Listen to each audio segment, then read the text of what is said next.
The saloon lanterns flickered low, casting stretched shadows across the wooden floorboards as Clara Reeves stepped through the swinging doors. Dust from the long trail still clung to her boots, settling around her like a faint haze. She paused, letting her eyes adjust to the dim, smoky glow of the place where half the town came to drink away their worries. Piano notes drifted from the corner, lazy and uneven, as if even the musician had been worn down by the frontier. Clara wasn't easily intimidated. She'd crossed rivers in flood, camped alone under moonless skies, and talked her way through towns where strangers were treated like rattlesnakes, but still, the saloon felt different. Heavy, watchful, conversation stuttered to a halt as rough-faced cowhands glanced her way. A woman traveling alone with a satchel full of notes was unusual, but a woman coming to interview Cole Hartman. That was downright unbelievable. She squared her shoulders and moved deeper inside. He was right where the telegraph operator said he'd be, sitting in a back corner booth, alone, head bowed over a leather-bound ledger thick with dust and scribbles. Cole Hartman looked nothing like the storm-chiseled outlaw depicted in local gossip. No scars on his face, no cold, dead eyes, no heavy pistol slung menacingly at his hip. Instead, he wore a plain brown coat, worn clean at the elbows, and a hat pushed back just enough to show a streak of premature silver in his dark hair. A pair of wire-framed spectacles rested on his nose. Spectacles, of all things. Clara stopped short, momentarily thrown off. That wasn't the face of a monster. That was the face of a man who hadn't slept properly in years. Cole looked up as if he felt her stare. His eyes widened when he recognized her description from the telegram. Clara Reeves, reporter for the Frontier Gazette. "You're Clara Reeves," he said, voice low and rough, like he wasn't used to speaking much. "Yes," she replied, lifting her chin with polite confidence. "You agreed to an interview." Something flickered across his face. Not fear, not regret, but something heavier, like a man about to walk into a storm he had no choice but to face. "Miss Reeves," he murmured, closing the ledger softly, "you shouldn't have come here." Murmurs rippled through the room. Boots creaked. Someone at the bar stopped mid-sip. Clara frowned. "Why? You said you wanted to set the record straight." He sighed. A long, weathered breath that carried exhaustion and something dangerously close to sorrow. "That was before I realized just how far certain folks will go to keep the truth buried.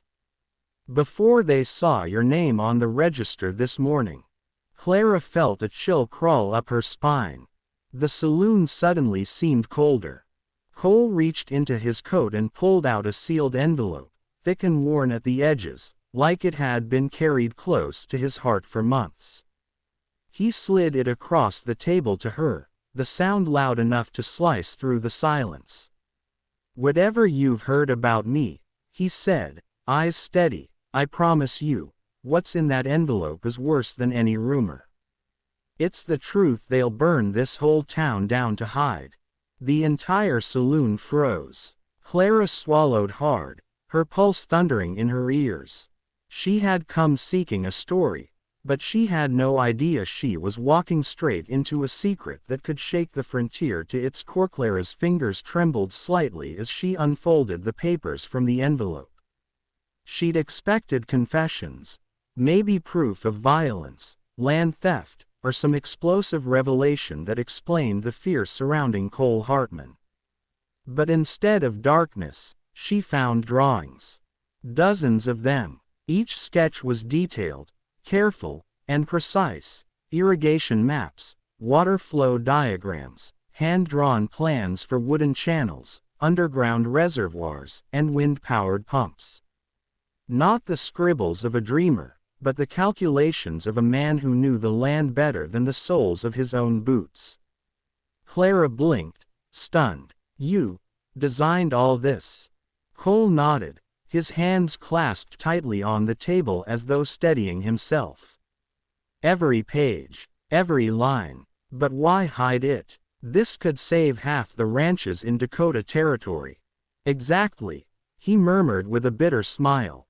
And that's the problem. The room's tension deepened as conversations died out completely. Even the piano player's hands froze above the keys. Clara could feel the weight of other eyes on her, on him, on the truth laid bare between them. Cole leaned forward. The council doesn't want the land saved.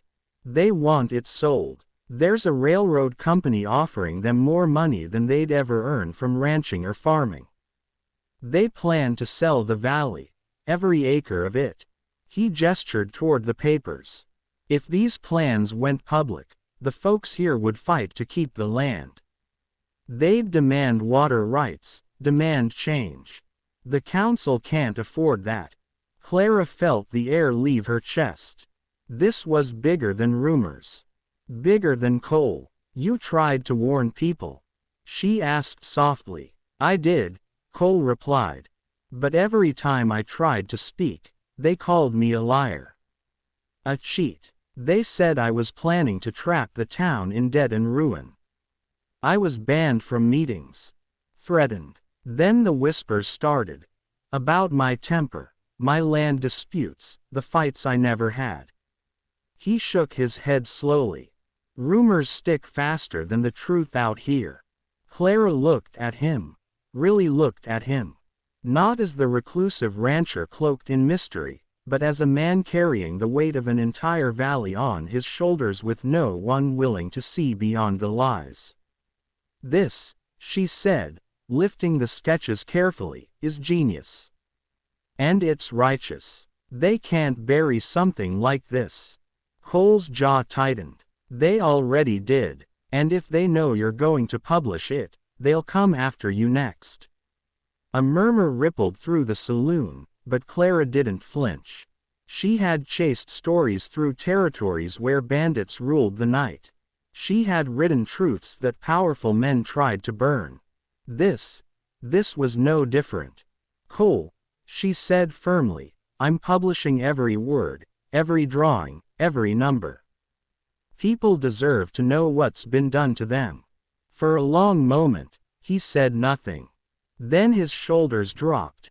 Not in defeat, but in relief so raw it almost broke her heart.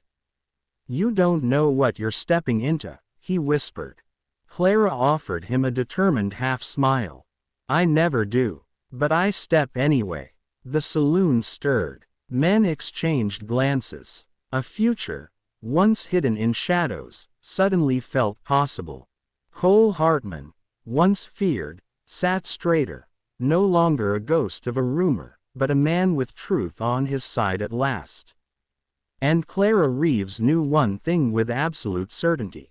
This story was going to change everything.